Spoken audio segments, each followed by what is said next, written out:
5 things to watch for at CPAC. Conservatives from across the country will meet outside Washington later this week for the right's premier annual event, the Conservative Political Action Conference, CPAC. The American Conservative Union's 45-year-old gathering, which will run from Thursday to Saturday, has long been the biggest game in town for conservatives, bringing thousands of like-minded activists, politicians, and strategists all under one roof. Now the event's attendees are looking to grapple with what the conservative agenda should be and how to achieve those goals in the Trump era. Here are 5 things to watch as CPAC kicks off.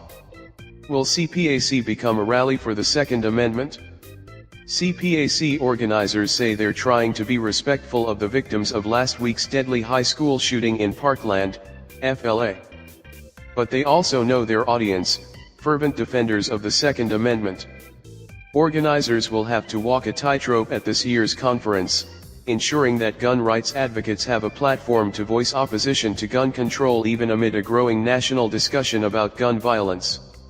National Rifle Association CEO Wayne LaPierre will speak during the 3-day conference, just as he has at every recent CPAC, an NRA spokesman confirmed.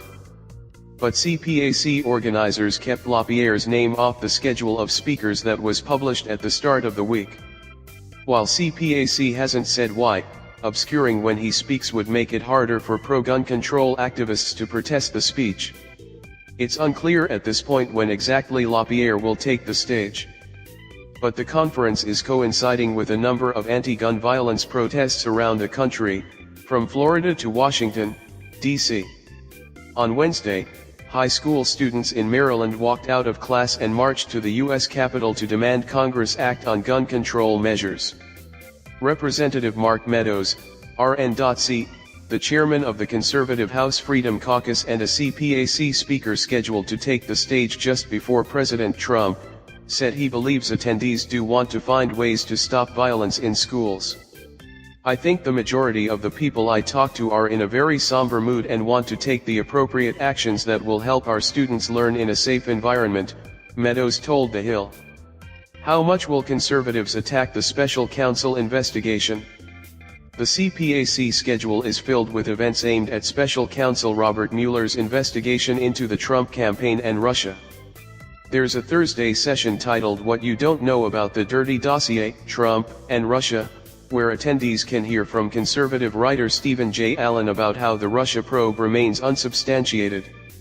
At the number Trumped Up, Unmasking the Deep State panel, conservative pundits including the Washington Examiner's Byron York and frequent Sean Hannity guest Sarah Carter will discuss what they see as a deep state, the FBI and other government officials that they claim is seeking to destroy Trump and his allies.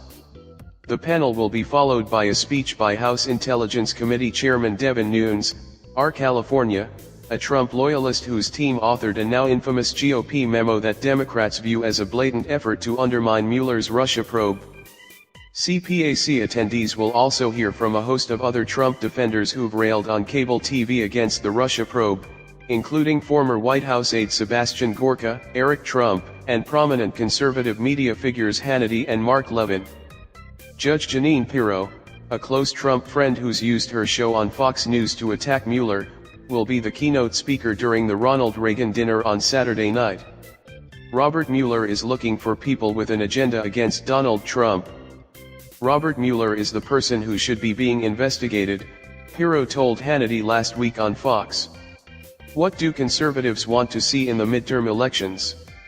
Uncertainty about the 2018 midterms will hang over CPAC, with total Republican control of Congress on the line in November.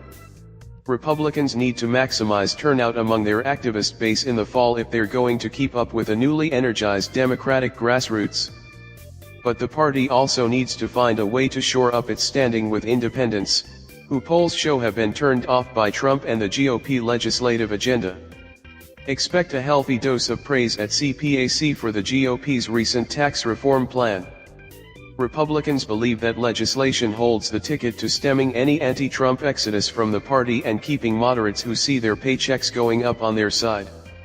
The main stage at CPAC will include a panel titled One Man's Crumbs, a reference to House Minority Leader Nancy Pelosi's, D. California, claim that the tax law only provides the middle class with crumbs when compared to its benefits for the wealthy and big businesses.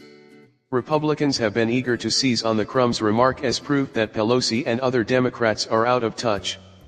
Additional CPAC events emphasize other Trump administration decisions that conservatives believe aren't getting enough play in the news, including government regulation cuts and the overhaul of the Federal Communications Commission's net neutrality rules. Will anyone criticize Trump? The battle for the Republican Party has continued into the Trump presidency, prompting sharp comments and even retirements from Trump critics in Congress. But that dynamic is unlikely to be on display at CPAC, where it's clear that the GOP is Trump's party. After being booed at CPAC in 2015, Trump skipped the event in 2016, only to return to applause shortly after his inauguration in 2017. Expect the pro-Trump feeling to continue this year. Several events celebrate Trump's impact on the GOP, including panels like The Trump Effect on American Politics with Republican National Committee spokeswoman Kayleigh McEnany and We Refuse to Be Suckers, The New Trump Doctrine. Along with speeches from Trump and Vice President Pence, the White House will also send a handful of top aides. White House counsel Don McGahn and White House counselor Kellyanne Conway are both scheduled to speak, as are 4 cabinet members. But while the CPAC speakers list is filled with Trump loyalists, a speaker or 2 could still criticize the president.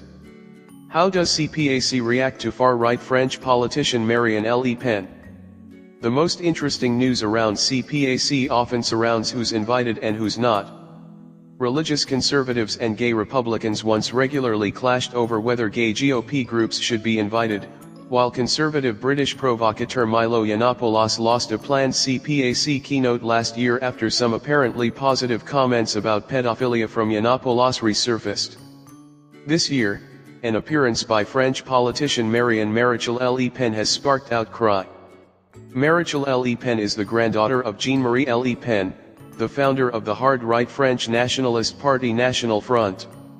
Le Pen and his family became one of the most polarizing figures in French politics for his party's platform and for comments questioning the Holocaust and disparaging Muslims. More recently, Maréchal Le Pen's aunt Marine Le Pen came in second in a bid as the National Front's candidate for the French presidency. Prominent establishment conservatives have bristled at Maréchal Le Pen's inclusion, arguing that her identification with the party and her family history sends the wrong message. Jonah Goldberg, a senior editor at National Review, questioned on Twitter whether she's a National Front Kardashian with better messaging.